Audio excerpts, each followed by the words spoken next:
হরে কৃষ্ণ কৃষ্ণ কৃষ্ণ হরে হরে, হরে রাম রাম রাম হরে হরে। আজকে আমি আপনাদের শোনাতে চলেছি লীলা পুরুষোত্তম বইটি থেকে ত্রয়োদশ অধ্যায়, ব্রহ্মার গোপ শিশু এবং গোবৎস হরণ। মহারাজ পরীক্ষিত যখন জিজ্ঞাসা করলেন গোপ শিশুরা কেন 1 বছর অঘাসুর বধের কথা আলোচনা করেনি, তখন সুখদেব গোস্বামী অত্যন্ত আনন্দিত হলেন। তার ব্যাখ্যা করে তিনি বললেন, হে ভগবৎবর মহারাজ পরীক্ষিত, তুমি অতি উত্তম প্রশ্ন করেছ। কেননা নিরন্তর হরিকথা শ্রবণ করেও তুমি সর্বদাই তা নতুন বলে অনুভব করেছ। ভগবানের ভক্তদের স্বভাবই হচ্ছে তাদের কায়, মন, বাক্য, ইন্দ্রিয় ইত্যাদি দিয়ে তারা সর্বক্ষণ শ্রীকৃষ্ণের সম্বন্ধে শ্রবণ করেন, তা কীর্তন করেন। একেই বলা হয় কৃষ্ণ ভাবনামৃত। এবং তিনি এইভাবে শ্রীকৃষ্ণের কথা শ্রবণ এবং শ্রীকৃষ্ণের গুণ কীর্তনে মগ্ন। তার কাছে এই বিষয় কখনো পুরনো হয় না। এটাই চিন্ময় এবং প্রকৃত বিষয়ের পার্থক্য।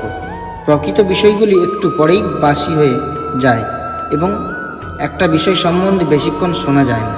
মানুষ তার পরিবর্তন চায়, কিন্তু অপ্রাকৃত বিষয়ে বলা হয় নিত্য নবায়মান। অর্থাৎ ভগবান সম্বন্ধে যতই শ্রবণ বা কীর্তন করা হোক না কেন, আমরা কখনো তাতে ক্লান্ত হই না। তা সব সময় নতুনই থাকে এবং আরও বেশি করে শোনবার জন্য আমরা আগ্রহী হয়ে উঠি। গুরুদেবের কর্তব্য হচ্ছে ঐকান্তিকভাবে কৌতূহলী শিষ্যের কাছে সমস্ত গুহ্য বিষয় ব্যক্ত করা। তাই সুখদেব গোস্বামী পরীক্ষিত মহারাজকে বলতে শুরু করলেন, কেন অঘাসুর বধের 1 বছর পর্যন্ত সেই ঘটনা সম্বন্ধে কেউ কোনো আলোচনা করেন। সুখদেব গোস্বামী মহারাজ পরীক্ষিতকে বললেন, এখন সেই গোপন রহস্য মনোযোগ দিয়ে শ্রবণ করো। অঘাসুরকে বধ করে তার মুখ থেকে তার বন্ধুদের রক্ষা করার পর শ্রীকৃষ্ণ তার বন্ধুদের নিয়ে একটি সরোবরের তীরে এলেন এবং বলতে লাগলেন, হে সখাগণ, দেখো এই সরোবরের তীরটি কত মনোরম। প্রস্ফুটিত পদ্মফুলের গন্ধে আকৃষ্ট হয়ে ভ্রমরেরা গুঞ্জন করছে, আর জলের মধ্যে পাখিদের কলরব গাছগুলিতে প্রতিধ্বনি হচ্ছে। এই জায়গাটি কোমল ও নির্মল বালুকায় পরিপূর্ণ এবং আমাদের সব রকম খেলার উপকরণ এখানে রয়েছে। এসো, এখানেই আমরা ভোজন করি। আমরা সকলেই ক্ষুধার্ত, আর তাছাড়া বেলাও অনেক হয়েছে। আমরা যখন ভোজন করব, গোবৎসরা তখন জলপান করে এখানেই নরম ঘাস আহার করুক। শ্রীকৃষ্ণের কথা শুনে সমস্ত বালকেরা আনন্দে উৎফুল্ল হয়ে বলল, নিশ্চয়ই, এসো, এখানে বসে আমরা আহার গ্রহণ করি। তারপর তারা গোবৎসদের জল খাইয়ে সবুজ ঘাসে ভরা মাঠে ঘাস খাওয়ার জন্য তাদের ছেড়ে দিল। কৃষ্ণকে মাঝখানে রেখে ঘাসের উপরে বসে তারা তাদের বাড়ি থেকে আনা খাবারের পুটলিগুলো খুলতে লাগলো। তারা সকলে বৃত্তাকারে বসেছিল, আর তাদের মাঝখানে কৃষ্ণ, আর সকলেই তার দিকে তাকিয়েছিল। তারা খেতে খেতে কৃষ্ণকে দর্শন করার অপূর্ব আনন্দ উপভোগ করতে লাগলো। তাদের দেখতে ঠিক একটা পদ্মের মতো মনে হলো, যার কর্ণিকা হচ্ছেন কৃষ্ণ, আর তাকে ঘিরে বসে থাকা শিশুরা হচ্ছে তার পাপড়ি। বালকেরা ফুলের পাপড়ি এবং গাছের বাকলের ওপর তাদের খাওয়ার পুঁটি রেখে কৃষ্ণের সঙ্গে বনভোজন করতে শুরু করল। খেতে খেতে বিভিন্ন বালকেরা কৃষ্ণের সঙ্গে তাদের বিভিন্ন সম্পর্ক প্রকাশ করতে লাগলো এবং একে অপরের সঙ্গে কৌতুকপূর্ণ আলোচনা করতে লাগলো। এইভাবে যখন তার বন্ধুদের সঙ্গে কৃষ্ণ বনভোজন উপভোগ করছিলেন, তখন তার বাঁশিটা তার কোমরে গুঁজেছিল। তার শৃঙ্গা এবং লগুড় তার কোমরের বাঁদিকে গোঁজাছিল। দই, ননি, অন্ন আর ফল দিয়ে তৈরি খাবারের একটা দলা তিনি তার বাঁ হাতের তালুতে ধরেছিলেন, যা তার পদ্ম সদৃশ আঙুলগুলির মধ্য দিয়ে দেখা যাচ্ছিল। যে পরমেশ্বর ভগবান সমস্ত যজ্ঞের পরম ভোক্তা, তিনি হাসতে হাসতে উপবাস করতে করতে বৃন্দাবনে তার বন্ধুদের সঙ্গে এইভাবে বনভোজন করছিলেন। স্বর্গের দেবতারা তখন সেই দৃশ্য দেখছিলেন, আর সেই গোপ বালকেরা তখন পরমেশ্বর ভগবানের সান্নিধ্যে দিব্য আনন্দে মগ্ন ছিল।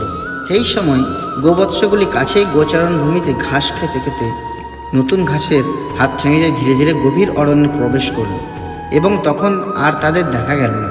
শিশুরা যখন দেখল যে বাছুরগুলি কাছাকাছি কোথাও নেই, তখন তারা নিরাপত্তার কথা চিন্তা করে খুব ভয় পেয়ে গেল এবং চিৎকার করে বলে উঠল, কৃষ্ণ! সমস্ত বিশ্বের ভয়স্বরূপ মৃত্যু শ্রীকৃষ্ণকে ভয় পায়।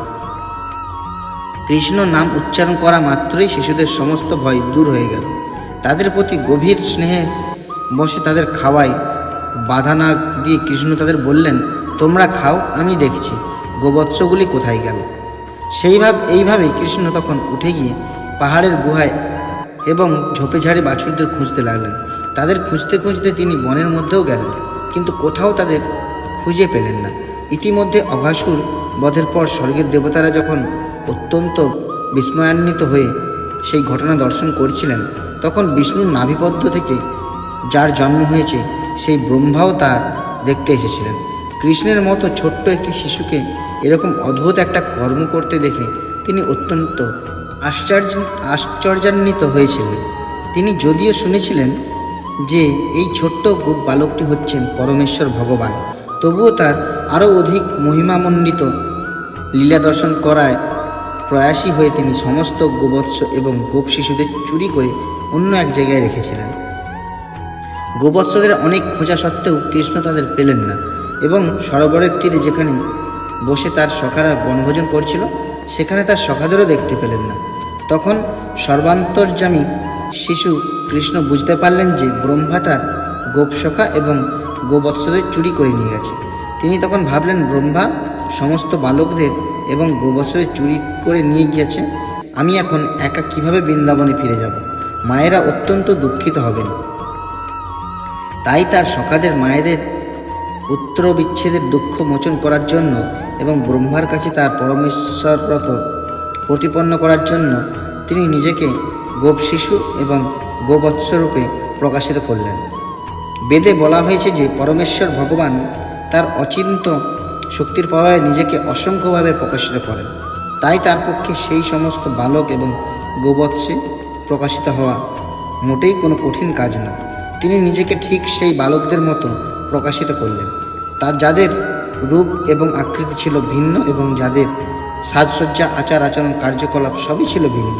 পক্ষান্তরে বলা যায় যে স্বতন্ত্র জীবাত্মা হওয়ার ফলে প্রত্যেকেরই কার্যকলাপ এবং আচরণ ভিন্ন, কিন্তু তবুও কৃষ্ণ সম্পূর্ণ ভিন্ন ভিন্ন বালক রূপে নিজেকে প্রকাশিত করলেন।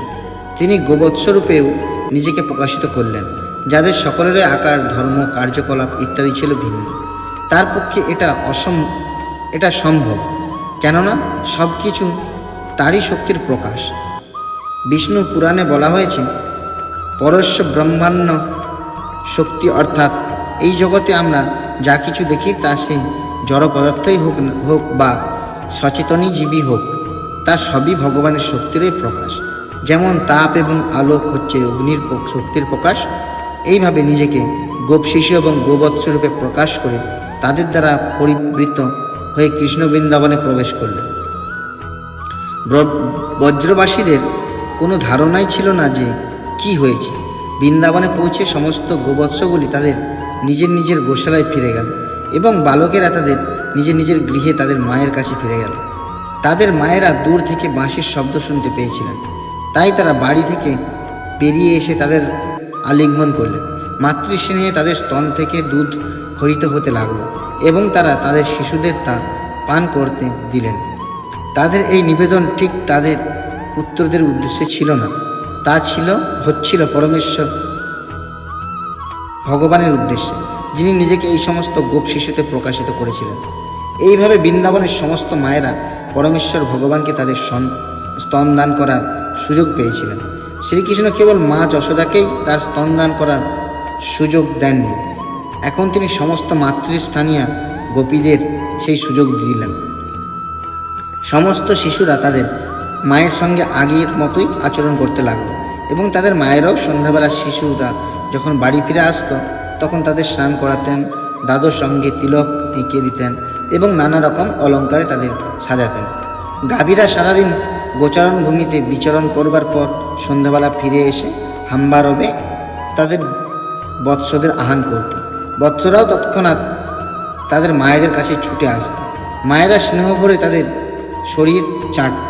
গোপী এবং গাভীরা তাদের পুত্র এবং বৎসদের প্রতি পূর্বের মতোই আচরণ করতেন, যদিও প্রকৃতপক্ষে তাদের পুত্র এবং বৎসরা সেখানে ছিল না। প্রকৃতপক্ষে তাদের পুত্রদের প্রতি গোপিকাদের স্নেহ এবং বৎসদের প্রতি গাভীদের স্নেহ যেন অকারণে বর্ধিত হলো। স্বাভাবিকভাবেই তাদের স্নেহ বর্ধিত হলো, যদিও সেই বালকগুলি এবং বৎসগুলি তাদের সন্তান ছিল না। কৃষ্ণের প্রতি বৃন্দাবনের গোপিকাদের এবং গাভীদের স্নেহ তাদের পুত্র এবং বৎসদের থেকেও অধিক ছিল, কিন্তু এই ঘটনার পরে তাদের সন্তানদের প্রতি তারা কৃষ্ণেরই মতো সমান স্নেহ অনুভব করতে লাগলেন। 1 বছর ধরে কৃষ্ণ নিজেকে গোপ শিশু এবং গোবৎসরূপে প্রকাশ করে বনে ও ব্রজে ক্রীড়া করেছিলেন। ভগবদ্গীতায় বলা হয়েছে, পরমাত্মা রূপে শ্রীকৃষ্ণ সকলেরই হৃদয়ে বিরাজ করেন। তেমনই পরমাত্মা রূপে নিজেকে প্রকাশ না করে 1 বছর তিনি গোপ শিশু এবং গোবৎস রূপে নিজেকে প্রকাশ করেছিলেন। একদিন কৃষ্ণ যখন বলরামের সঙ্গে গোবৎসদের বনে চড়াচ্ছিলেন, তখন তারা দেখলেন যে গোবর্ধন পর্বতের ওপর চারণ করতে করতে কয়েকটি গাভী পাহাড়ের অনতি দূরে নিচে বিচরণশীল বৎসদের দেখা মাত্রই তাদের দিকে দৌড়াতে শুরু করল। তারা দ্রুত গতিতে লাফাতে লাফাতে পাহাড়ের উপর থেকে নেমে এলো। তাদের বৎসদের প্রতি গভীর বাৎসল্যের প্রভাবে তারা এত আত্মবিস্মৃত হয়েছিল যে তারা গোবর্ধন পর্বতের দুর্গম পথ দ্রুত গতিতে হেলায় অতিক্রম করে। দুর্গে পরিপূর্ণ স্তন এবং পুচ্ছভাগ উন্নত করে তারা নেমে এলো। সেই সময় তাদের স্তন থেকে দুগ্ধ খরিত হচ্ছিল এবং তাদের বৎসের প্রতি বৎসল্য স্নেহে, যদিও তারা তাদের বৎস ছিল না, এবং সুদীর্ঘকালের মধ্যে সেই সমস্ত গাভীগুলি আবার সন্তান প্রসব করেছিল। গোবর্ধন পর্বতের নিচে এসে পরম স্নেহ করে তারা তাদের পূর্ববৎসদের শরীর লেহন করতে লাগলো। যদিও সরাসরি স্তন থেকে দুগ্ধ পান করার বয়স তাদের অতিক্রম হয়ে গিয়েছিল, তবুও তারা স্তন থেকে দুগ্ধ পান করতে লাগলো। তাদের দেখে মনে হলো যেন তাদের মধ্যে এক অদ্ভুত স্নেহের বন্ধন রয়েছে। গাভীগুলি যখন গোবর্ধন পর্বতের ওপর থেকে দৌড়ে নেমে এসেছিল, তখন সে সমস্ত গোপেরা তাদের তত্ত্বাবধান করছিলেন। তারা বাধা দেওয়ার চেষ্টা করলেন।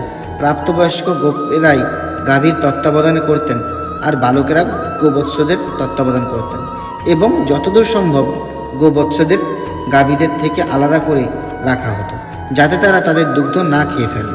তাই গোবর্ধন পর্বতের ওপরে যে সমস্ত গোপেরা গাভীদের তত্ত্বাবধান করেছিলেন, তারা তাদের থামাবার চেষ্টা করলেন, কিন্তু থামাতে পারলেন না। তাদের এই অক্ষমতায় তারা হতভম্ব হয়ে পড়লেন। তারা অত্যন্ত লজ্জাবোধ করলেন এবং তারপরে তাদের খুব রাগ হলো। কিন্তু যখন তারা গরুগুলির পিছন পিছন নেমে এসে দেখলেন যে তাদের শিশুপুত্ররা গোবৎসের তত্ত্বাবধান করছে, তখন তাদের শিশু সন্তানদের প্রতি তারাও এক গভীর স্নেহ অনুভব করলেন। সেটা ছিল খুবই আশ্চর্যের ব্যাপার। তারা যখন নেমে এসেছিলেন, তখন তারা অত্যন্ত মর্মাহত, হতভম্ব এবং ক্ষুব্ধ হয়েছিলেন। কিন্তু তাদের শিশুপুত্রদের দেখা মাত্রই গভীর স্নেহে তাদের হৃদয় দ্রবীভূত হলো। তৎক্ষণাৎ তাদের ক্রোধ, অসন্তুষ্টি এবং দুঃখ দূর হয়ে গেল। তারা তাদের পুত্রদের প্রতি বাৎসল্য স্নেহ প্রদর্শন করতে লাগলেন এবং গভীর স্নেহে তাদের কোলে তুলে নিয়ে আলিঙ্গন করলেন। তারা তাদের পুত্রদের মস্তক আঘ্রাণ করলেন এবং মহানন্দে তাদের সান্নিধ্য উপভোগ করলেন। এইভাবে তাদের পুত্রদের আলিঙ্গন করার পর তারা গাভীগুলিকে নিয়ে গোবর্ধন পর্বতের ওপর ফিরে গেলেন এবং যেতে যেতে তারা তাদের পুত্রদের কথা মনে করতে লাগলেন এবং বাৎসল্য স্নেহে তাদের চোখ দিয়ে অশ্রু ঝরে পড়তে লাগলো। বলরাম যখন গোবৎসদের প্রতি গাভীদের এবং পুত্রদের প্রতি পিতাদের এই অসাধারণ স্নেহ বিনিময় দেখলেন, বিশেষ করে যখন বৎস অথবা বালকেরই এই ধরনের প্রয়োজন ছিল না, তিনি ভাবতে লাগলেন কেন এই রকম অদ্ভুত ঘটনাটি ঘটল। সমস্ত ব্রজবাসীদের সঙ্গে শিশু সন্তানদের প্রতি এই গভীর স্নেহ দেখে তিনি আশ্চর্য হলেন। এই রকম স্নেহ তা কৃষ্ণ ছাড়া আর কারো প্রতি থাকা সম্ভব নয়। তেমনই গাভীরাও কৃষ্ণের প্রতি তাদের যেমন বাৎসল্য, ঠিক সেইভাবে তাদের বৎসদের প্রতি স্নেহপরায়ণ হয়ে উঠছে। বলরাম তাই ভাবলেন যে এই অসাধারণ স্নেহের নিশ্চয়ই কোনো গুচ্ছ কারণ রয়েছে। তা না হলে এই অদ্ভুত আচরণের কি কারণ থাকতে পারে? তিনি বিচার করে দেখলেন যে এর কারণ নিশ্চয়ই শ্রীকৃষ্ণ, যাকে তিনি তার পরমারাধ্য পরমেশ্বর ভগবান বলেই জানেন। তিনি ভাবলেন এটা নিশ্চয়ই কৃষ্ণের কার্য, এমনকি আমিও এই মায়ার দ্বারা প্রভাবিত না হয়ে পারছি না। এইভাবে বলরাম বুঝতে পারলেন যে সেই বালকেরা এবং বৎসগুলি সকলেরই শ্রীকৃষ্ণের প্রকাশ। বলরাম আসল ঘটনা সম্বন্ধে কৃষ্ণকে জিজ্ঞাসা করলেন, প্রিয় কৃষ্ণ, প্রথমে আমি মনে করেছিলাম যে এই সমস্ত গাভী, গোবৎস এবং গোপ বালকেরা হচ্ছে মহান ঋষি, মহাত্মা বা দেবতা, কিন্তু এখন আমার মনে হচ্ছে যে আসলে এরা সকলেই তোমারই প্রকাশ। এরা সকলেই তুমিই বৎস এবং গোপ বালক রূপে তোমার লীলা আস্বাদন করছো। এর গোপন রহস্যটা কি? সেই গোবৎস এবং গোপ বালকেরা কোথায় গেছে? আর তুমিই বা কেন নিজেকে গোবৎস রূপে প্রকাশিত করছো? তুমি কি দয়া করে আমাকে এর কারণটা বলবে? বলরামের অনুরোধে কৃষ্ণ সংক্ষেপেই সমস্ত ঘটনা বললেন। কিভাবে ব্রহ্মা গোবৎস ও গোপ বালকদের চুরি করে নিয়ে গেছে এবং লোকেরা যাতে তা না জানতে পারে সেই জন্য কিভাবে তিনি নিজেকে সেই সমস্ত গোবৎস এবং গোপ বালক রূপে প্রকাশিত করেছেন। কৃষ্ণ এবং বলরাম যখন এভাবে কথা বলছিলেন, ব্রহ্মা তখন তার সময়ের পরিমাণে এক নিমেষের মধ্যে সমস্ত গোপ শিশু এবং গোবৎসদের একটা পাহাড়ের গুহার মধ্যে রেখে ফিরে এলেন। ভগবদ্গীতায় থেকে আমরা জানতে পারি যে 1000 চতুর্যুগে অর্থাৎ 43,000 ইন্টু 1000 বৎসরের ব্রহ্মার 12 ঘন্টা হয়। সেই হিসেবে ব্রহ্মার এক নিমেষ আমাদের সময়ের পরিমাণে 1 সৌর বৎসর। তার সময়ের পরিমাণে এক নিমেষের মধ্যে সেই শিশুদের এবং গোবৎসদের চুরি করার ফলে কি হয়েছে তা দেখবার জন্য ব্রহ্মা ফিরে এলেন। তিনি অত্যন্ত ভীত হয়েছিলেন, কেননা তিনি জানতেন যে তিনি আগুন নিয়ে খেলা করছেন। শ্রীকৃষ্ণ ছিলেন তার প্রভু এবং দুর্বিনীতভাবে মজা দেখবার জন্য তিনি তার গোবৎস এবং সখাদের চুরি করে নিয়ে গিয়েছিলেন। তিনি অত্যন্ত উদ্বিগ্ন ছিলেন, তাই তিনি সময় নষ্ট না করে তৎক্ষণাৎ ফিরে এলেন। ফিরে এসে তিনি দেখলেন যে সেই সমস্ত গোপ বালকেরা এবং গোবৎসরা আগের মতোই খেলা করছে। তার মনে কোনো সংশয় ছিল না যে তিনি তাদের মায়াজ শয্যায় ঘুম পাড়িয়ে রেখে এসেছে, কিন্তু তা সত্ত্বেও তাদের ঠিক আগে মতো খেলা করতে দেখে তিনি অত্যন্ত বিস্মিত হলেন। ব্রহ্মা ভাবতে লাগলেন, আমি এই সমস্ত গোপ বালক এবং গোবৎসদের মায়াশয্যায় ঘুম পাড়িয়ে রেখে এসেছি, তাহলে কি করে সেই বালকেরাই এবং বৎসরাই এখানে কৃষ্ণের সঙ্গে খেলা করছে? তার মানে কি তারা আমার মায়ার দ্বারা প্রভাবিত হয়নি? এরা কি গত 1 বছর ধরে এভাবে কৃষ্ণের সঙ্গে খেলা করছে? ব্রহ্মা বুঝতে চেষ্টা করলেন যে এরা কে এবং কীভাবেই বা তারা তার মায়ার দ্বারা প্রভাবিত না হয়ে এখানে এইভাবে খেলা করছে, কিন্তু তিনি কিছুই বুঝতে পারলেন না।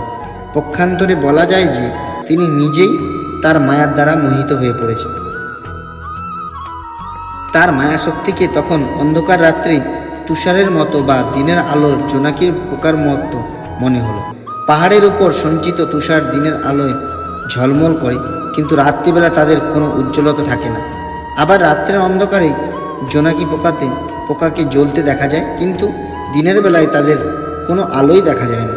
তেমনই শ্রীকৃষ্ণের মায়াশক্তির কাছে ব্রহ্মার মায়াশক্তিকে রাতের অন্ধকারে তুষারের মতো বা দিনের আলোয় জোনাকির মতো মনে হলো। অল্প শক্তি সম্পন্ন কোনো মানুষ যখন প্রচণ্ড শক্তিশালী কোনো মানুষের কাছে তার শক্তি প্রকাশ করতে যায়, তখন অনর্থক তার শক্তিরই ক্ষয় হয়, তাতে কখনোই তার শক্তি বৃদ্ধি পায় না। ব্রহ্মার মতো মহান পুরুষও কৃষ্ণের কাছে তার শক্তি প্রকাশ করতে গিয়ে হাস্যাস্পদ হয়ে উঠলেন। এইভাবে ব্রহ্মা তার নিজের মায়াশক্তির প্রভাবে নিজেই বিভ্রান্ত হয়ে পড়লেন। সেই সমস্ত গোবৎস এবং গোপ বালকেরা যে আসল গোবৎস গোপ বালক নয়, তা ব্রহ্মাকে বোঝাবার জন্য শ্রীকৃষ্ণ তাদের বিষ্ণু মূর্তিতে রূপান্তরিত করলেন। প্রকৃতপক্ষে প্রকৃত গোবৎস এবং গোপ বালকেরা ব্রহ্মার মায়ার প্রভাবে নিদ্রামগ্ন ছিল, কিন্তু ব্রহ্মা যাদের দেখছিলেন তারা সকলেই ছিলেন শ্রীকৃষ্ণ বা বিষ্ণুর প্রকাশ। বিষ্ণু হচ্ছেন শ্রীকৃষ্ণের প্রকাশ। তাই ব্রহ্মার সামনে সেই সমস্ত গোপ বালকেরা চতুর্ভুজ বিষ্ণু মূর্তিতে প্রকাশিত হল। সমস্ত বিষ্ণু মূর্তির অঙ্গকান্তি ছিল বর্ষার জলভরা মেঘের মতো নীল এবং তাদের পরনে ছিল পীতবসন।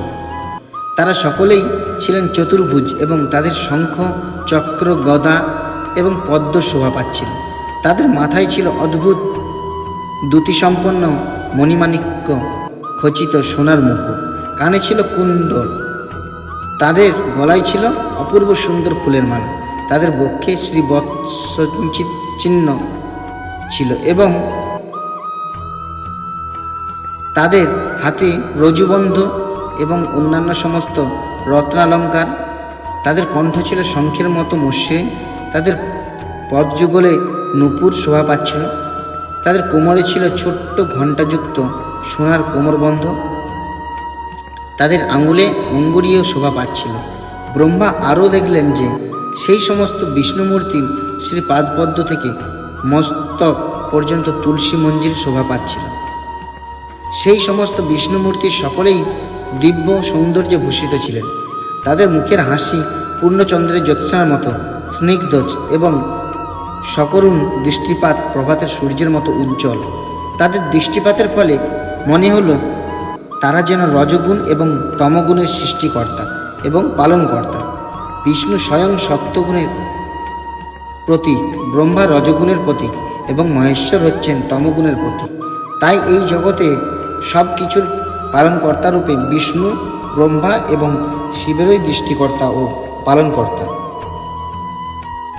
এই বিষ্ণু মূর্তিকে দর্শন করার পর ব্রহ্মা দেখলেন যে অনেক ব্রহ্মা, শিব, দেবদেবী, জীবসমূহ, এমনকি পিপীলিকার মতো ক্ষুদ্র জীব এবং অতি ক্ষুদ্র তৃণ, গুল্ম, স্থাবর, জঙ্গম সব কিছুই মূর্ত হয়ে তাদের ঘিরে নৃত্য করছেন।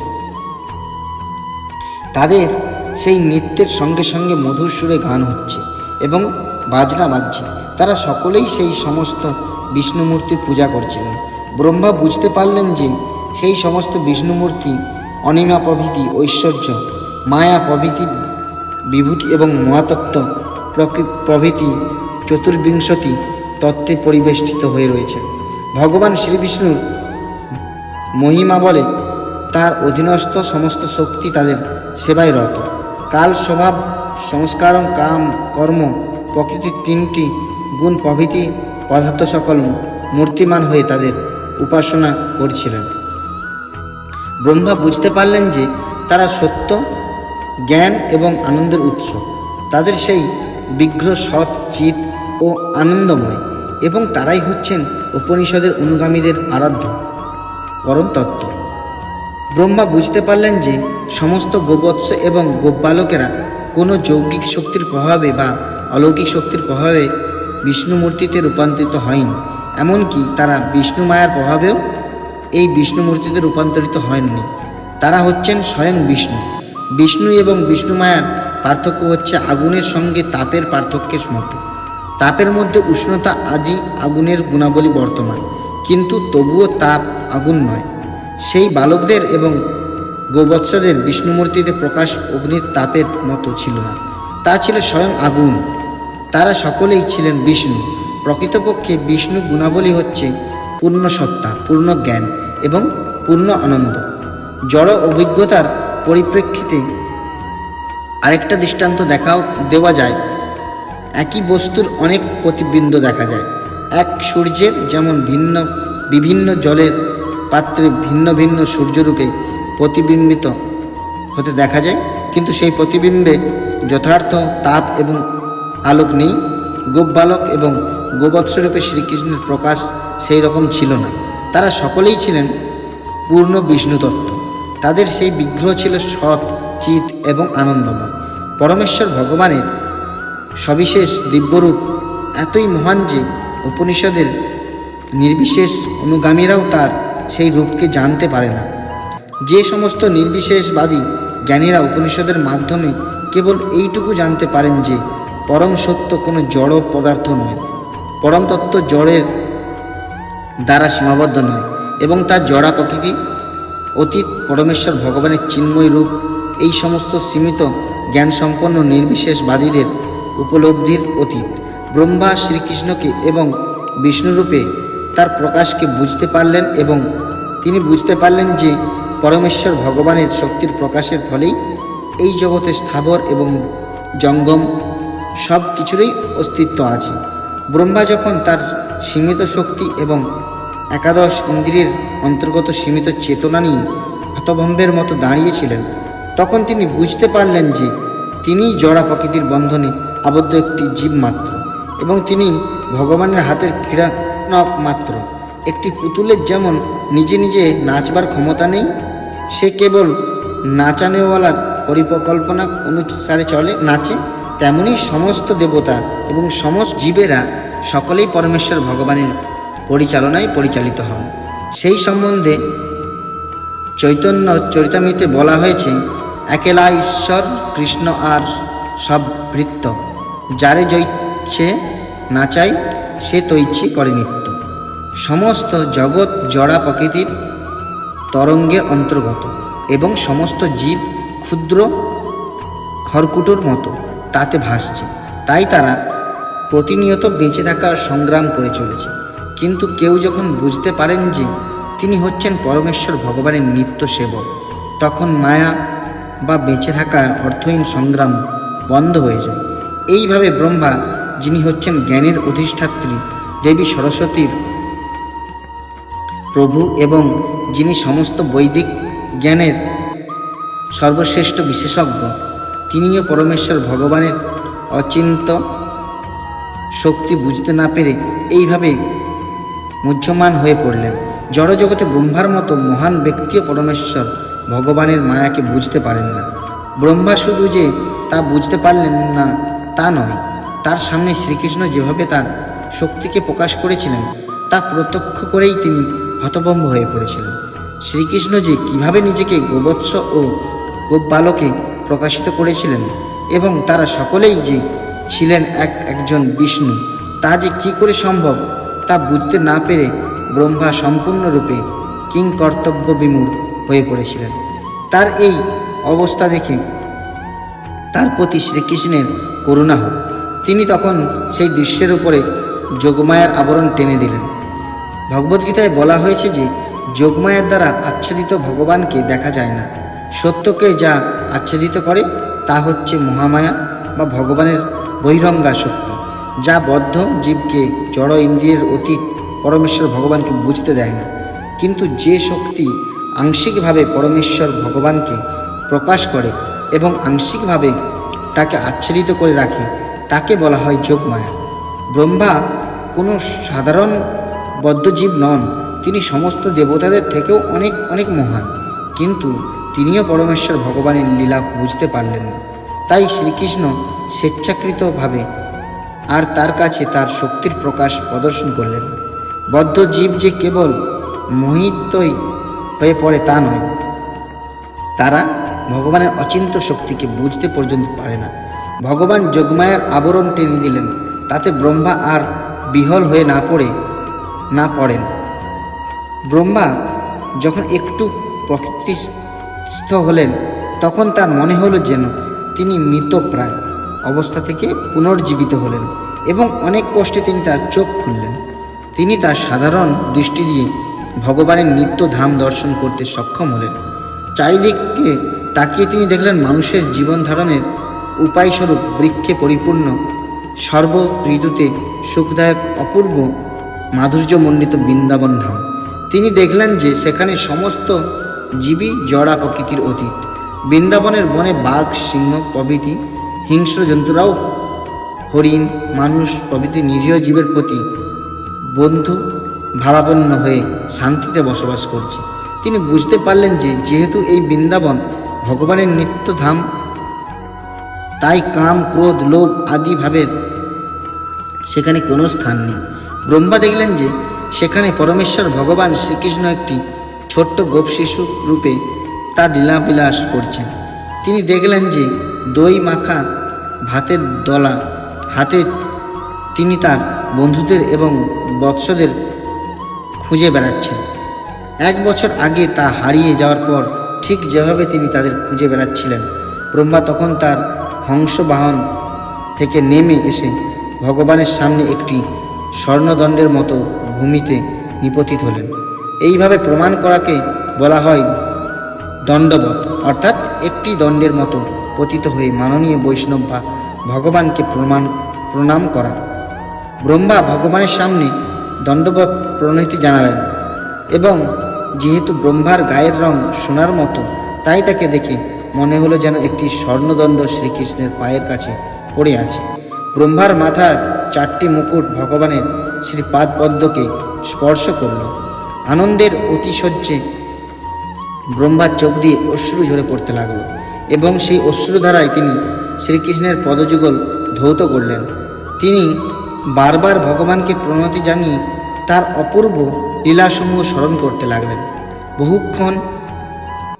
বহুবার দণ্ডবৎ প্রণতি করবার পর ব্রহ্মা উঠে দাঁড়ালেন, হাত দিয়ে তার চোখের জল মুছলেন এবং অবনত মস্তকে শ্রীকৃষ্ণকে অবলোকন করে সবিনয়ে ও সাবধানে কৃতাঞ্জলি সহকারে কম্পিত কলেবরে গদগদ বাক্যে তার স্তুতি করতে লাগলেন।